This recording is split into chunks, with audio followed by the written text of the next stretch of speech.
மலையைச் செய்தவன், கடலை செய்தவன், மலரைச் செய்தவன் அவனேதான்.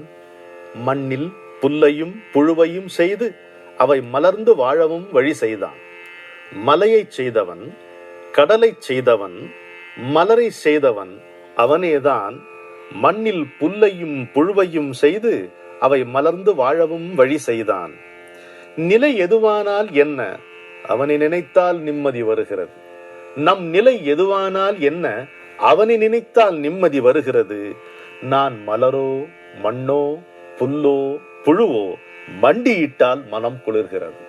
அவனை வணங்கினால் வாழ்க்கை இருக்கிறது, வணங்க மறந்தால் வாழ்க்கை பறிபோகிறது என்பதை நாம் புரிந்து கொள்வோமாக. அவரவர்க்கு ஏற்றபடி அருளுரை வழங்குவதில் மகா சுவாமிகளை யாரும் மிஞ்ச முடியாது என்றே தோன்றுகிறது. ஒரு மகானுக்கு நிலைகள் உண்டா? மூட்ஸ் உண்டா? மனநிலைகளே கிடையாது இல்லையா? மகானுக்கு மனமே கிடையாது. நாம் தான் அவருடைய மனம். நம்மகிட்ட பேசும்போது நம்முடைய மனத்தை தான் அவர் பயன்படுத்தி கொள்ளுகிறாரே தவிர he does not use his mind. Ramana மகர்ஷியுடைய வாழ்க்கையிலே வருகிறது. விசாரித்து முடித்துவிட்டு நீதிமன்றத்தினர் சென்ற பிறகு ஒரு அணுக்க தொண்டர் கேட்கிறார், பகவான் are you tired? இல்லையே, I did not exercise my mind அப்படிங்கிறார். நம்முடைய மனம் தான் அவருக்கு மனமே தவிர, நாம் தான் அவருடைய மனமே தவிர மகான்களுக்கு மனம் என்ற ஒன்று தனியாக கிடையாது. எனவே வெவ்வேறு நிலைகள் என்பது அவர்களுக்கு கிடையாது. ஆனால் நாம் எல்லோருமே எந்த வெவ்வேறு நிலைகளில் இருக்கிறோம். நேரத்திற்கு நேரம் நம்முடைய நிலைமை மாறுபடுகிறது. ஒன்று நம்முடைய பரிணாம நிலை, அவர் ஸ்டேஜ் ஆஃப் எவல்யூஷன். இன்னொன்று நம்முடைய மனநிலை, அவர் மூட்ஸ். இது ரெண்டும் மாறி மாறிக்கொண்டே இருக்கின்ற ஒரு விந்தை நமக்கு இருக்கிறது. ஆனால் எவர் எந்த நிலைமையில் இருந்தாலும், எந்த பரிணாம நிலையில் இருந்தாலும், மனநிலையில் இருந்தாலும் அவரவர்க்கேற்றபடி அருளுரை வழங்கி வந்திருக்கின்ற ஆச்சரியம் நாம் வியந்து வியந்து இந்த நம்முடைய பரமாச்சாரியருடைய வாழ்க்கையிலே காண்கின்றோம். ஒருத்தர் வரார், சாமி சொன்னபடி நான் வந்துட்டேன் அப்படிங்கிறாரு. சாமி சொன்னபடி நான் வந்துட்டேன் அப்படிங்கிறாரு. யாருன்னா அவர் மகா சுவாமிகள் அதை அங்கீகரிச்சு அவர் ஆசீர்வாதம் பண்றார். என்ன சொன்னபடி வந்துட்டேன்னா, சொப்பனத்துல வான்னு சொன்னாராம், வந்துட்டாராம். அவருடைய பெயர் என்ன? சலீம். இவங்க என்ன நினைச்சாங்க, பேரை கேட்டா சலீம்ங்கிறாரு, வேற ஏதோ பேரு இவர் தவறா அப்படி சொல்றாரோன்ட்டு. இல்ல, அவர் இஸ்லாமியர், ஒரு முஸ்லிம் அன்பர். சலீம் தான் அவருடைய பேர். ஒரு ஏழை குடியானம். அவருக்கு மகா பெரியவர் ருத்ராட்சத்தை கொடுத்தார். அவருக்கு இது ரொம்ப பிரச்சனையா இருக்கும் பொழுது, இந்த ருத்ராட்சத்தை நீ வச்சுக்கோ, உங்க மதத்துல இதை அணிந்து கொள்வதற்கு சம்மதம் இல்லை அப்படின்னா நீ உங்க வீட்டுல பெட்டியில வச்சுக்கோன்னு. அவர் அது தைரியமா போட்டுக்கிட்டார். அவருடைய மதத்துல அதை யாரும் அதுக்கு எதிர்ப்பு தெரிவிக்கல. ஏன்னா கொடுத்தது யார் என்று அவர்கள் கேள்விப்பட்ட பொழுது அவங்களுக்கு எந்த விதமான ஆட்சேபனையும் இல்லை. When they knew that it was Mahaperiva who gave the Rudraksham to Salim, their Muslim brethren or elders did not have any objection to that. இது ஒரு செய்தியாக நமக்கு இருக்கிறது. இன்னொன்று, ஒரு குடியானவன், ஒரு ஏழை குடியானவன் வருகிறார், பதறிக்கொண்டு வருகிறார். சாமி என்னப்பா சொல்லு அப்படிங்கிறார். என் புள்ளைய பாம்பு கடிச்சிருச்சு சாமி, அவன் மூர்ச்சை போட்டு விழுந்திருக்கிறான். அதிர்ச்சியில விழுந்திருக்கிறானா இல்ல விஷப்பாம்பு கடிச்சு விழுந்திருக்கிறானான்னு தெரியல, நீங்க தான் காப்பாத்தணும் அப்படிங்கிறாராம். உடனடியா விபூதி பிரசாதம் கொடுக்கிறாராம். கொடுத்து ஒரு டெக்னிக் ஒண்ணு சொல்றாரு பாருங்க. அரப்பு தூள் இருக்கு பாருங்க, முந்தையெல்லாம் பாத்திரம் தேய்க்கிறத வச்சு தேய்ப்போம். அரப்பு தூள் ஒரு வீட்டுல 2 இருக்கும். சீக்காத்தூள் இருக்கும் தலை தேய்ச்சிக்கிறதுக்கு, அரப்பு தூள் இருக்கும் பாத்திரம் தேய்க்கிறதுக்கு. அரப்பு தூளை எடுத்து அவன் வாயை திறந்து அப்படி தேய், கசப்புன்னா துப்பிடுவான். இனிக்குதுன்னு வச்சுக்கோ, விஷம் ஏறி இருக்குன்னு அர்த்தம் அப்படின்னு சொல்லி அனுப்புறாராம். உடனே போய் ஐயா கசப்புன்னு துப்புறான், தேய்க்கிறாங்க. அப்போ விஷம் இப்போ கடித்தது விஷப்பாம்பு இல்லை, அதிர்ச்சியில தான் மூர்ச்சை போட்டு விட்டுருக்கிறான்ட்டு அவங்களுக்கு தெரியுது. அந்த செய்தியை சொல்றாரு. திரும்பவும் பிரசாதம் கொடுத்து அனுப்புறாங்க. எப்படிங்க, அரப்பு தூள்ங்கிறது கசப்பானது, ஆனால் விஷப்பாம்பு கடித்திருந்தால் இந்த கசப்பு இனிப்பாக தெரியுமா? இப்படி இதெல்லாம் எப்படி அவருக்கு தெரிஞ்சிருக்கு? இப்படி எத்தனை விஷயங்கள் சொல்லிக்கொண்டே போகலாம். ஒரு million things we can ascribe to him. God only knows how he knew all these things. Because he was God, he knew all those things என்று சொல்லிக் கொள்ளலாம். இன்னொன்று, ஒரு சாதாரண விஷயம் பாருங்க, ஆனா அதுல ஒரு டைமென்ஷன் காட்டுறாரு. அவருடைய அன்பர் வந்து சொல்ல, என்னடா சந்தோஷமா இருக்க, என்ன சமாச்சாரம்?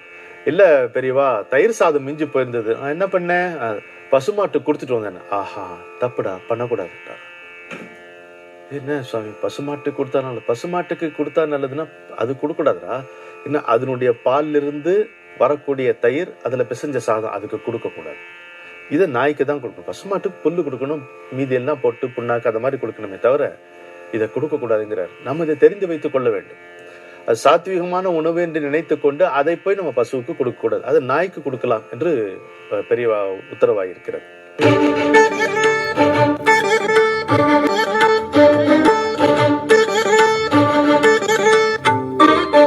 அமெரிக்கால இருந்து ஒரு குடும்பம் வருகிறது.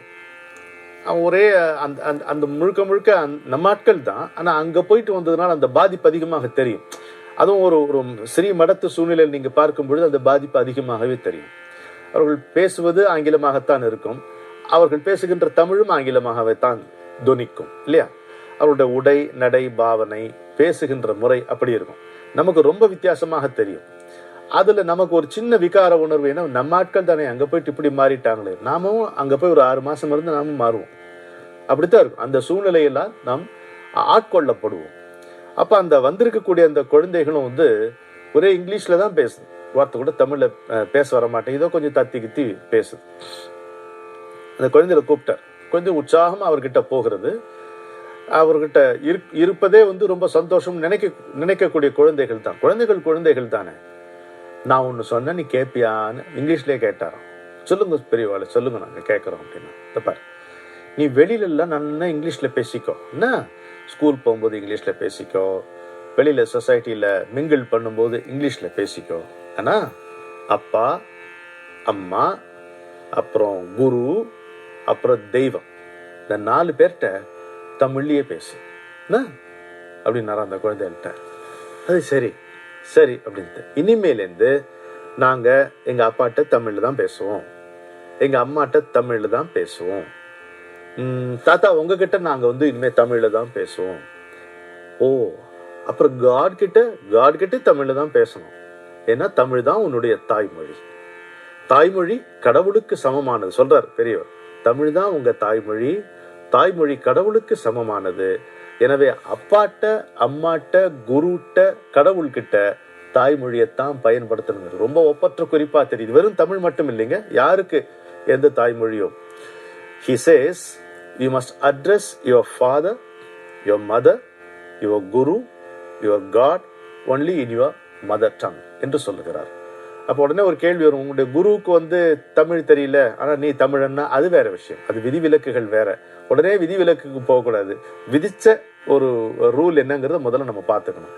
அப்பா கிட்டையும் அம்மா கிட்டையும் குருவிடத்திலும் தெய்வத்தினிடமும் இனிமே நம்முடைய மொழியிலேயே பேசுவோம், நம்முடைய தாய்மொழியிலேயே பேசுவோம்.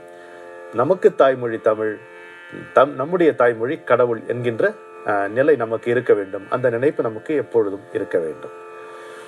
இன்றைக்கு மகா சுவாமிகளுடைய மகா வாக்கியம் அதை பார்ப்பதற்கு முன்னால், இப்ப நீங்க இந்த பார்த்த பட்டியல்ல பாத்தீங்களே, அவரவர்க்கு ஏற்றபடி அருளுரை என்பது எவ்வளவு பொருத்தமாக இருக்கிறது.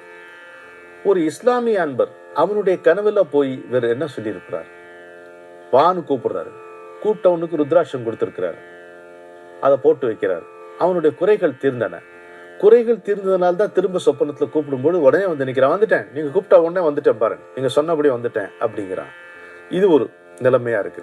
ஒரு குடியானுடைய மகன் வரும் பொழுது அவனை உடனே காப்பாற்ற வேண்டும், அவனுக்கு ஆறுதல் சொல்ல வேண்டும், இதனால விபூதி பிரசாதத்தை கொடுக்கிறாரு. அப்புறம் இந்த ஒரு அரப்பு தூள் டெஸ்ட் ஒண்ணு வைக்கிறாரு, லிட்மஸ் டெஸ்ட் மாதிரி ஒண்ணு வைக்கிறாரு. எவ்வளவு அழகா இருக்கு பாருங்க. இந்த 3வது அப்படி இன்னொன்னு சொல்றாரு, இனிமே நல்லெண்ணெய் விளக்கு ஒண்ணு ஏத்தி வை வீட்டுல அப்படின்னு சொல்றாரு. இன்னொன்று, தயிர் சாதம் வந்து பசுவுக்கு கொடுக்காதே, அது தவறு, நாய்க்குத்தான் அதை கொடுக்க வேண்டும்ங்கிறார். 4வது, தாய், தந்தை, குரு, தெய்வத்தினிடம் அந்த குழந்தைகளுக்கு சொன்ன அறிவுரை, நீ வந்து தமிழ்ல தான் பேசணும் அப்படின்னு சொல்றாரு. அவரவர் இதுல இந்த 4 பேர் வெவ்வேறு பரிணாம நிலையில் இருப்பவர்கள், வெவ்வேறு மனநிலையில் இருப்பவர்கள். ஆனால் இந்த 4 பேர்களுக்கு மிகவும் பொருந்துகின்ற மாதிரி அறிவுரையை வழங்கி இருக்கிறார்.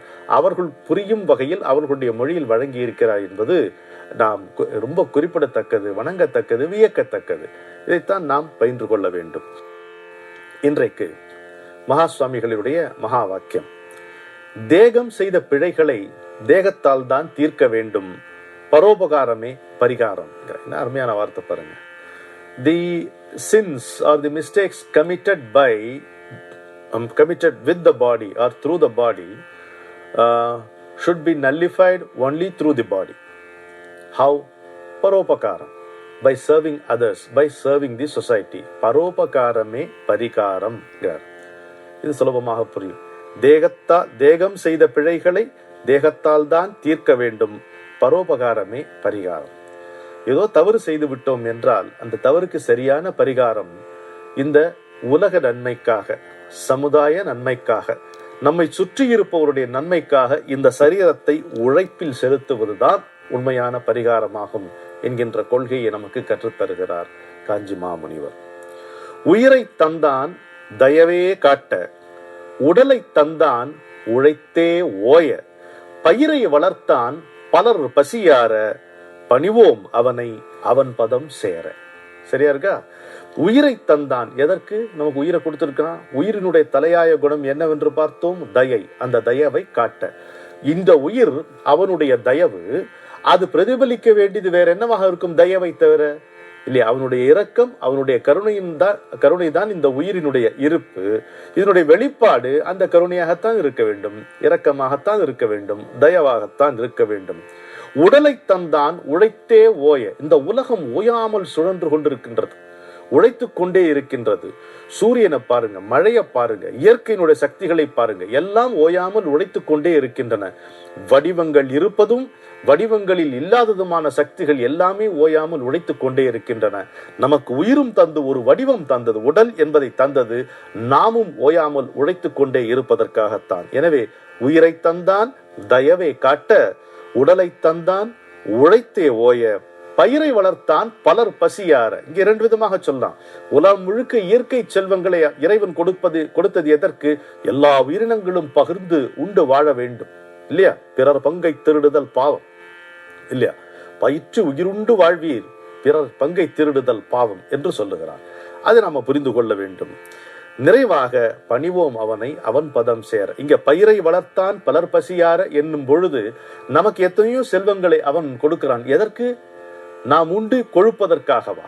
நாம் பதுக்கி வைத்துக் கொள்வதற்காகவா? இல்லை, மற்றவர்களோடு பகிர்ந்து மகிழ்வதற்காக. பணிவோம் அவனை அவன் பதம் சேர. எதற்காக நாம் அவனை பணிகிறோம்?